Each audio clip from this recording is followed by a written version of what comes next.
Hey everyone, welcome back to another video. Today we'll be discussing Amazon Music as compared to Apple Music against Spotify and which music app is best.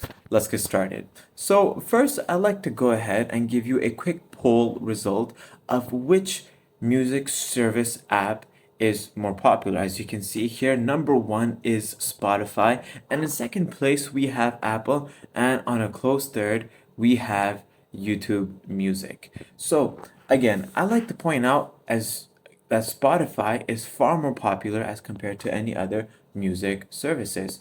Now, Spotify is well known for its ability to cater to a user's preference, while Apple Music, of course, is specifically designated for Apple product users and it sounds much better on Apple devices and is basically catered for the needs of Apple product users. Amazon Music is good, is a bit basic, but when you compare it to Spotify, it holds its own and it is quite decent. But again, I just like to mention that Spotify is the most trendy because it caters to your preference, it realizes what you like, and then it starts offering you music selections based on what you listen to.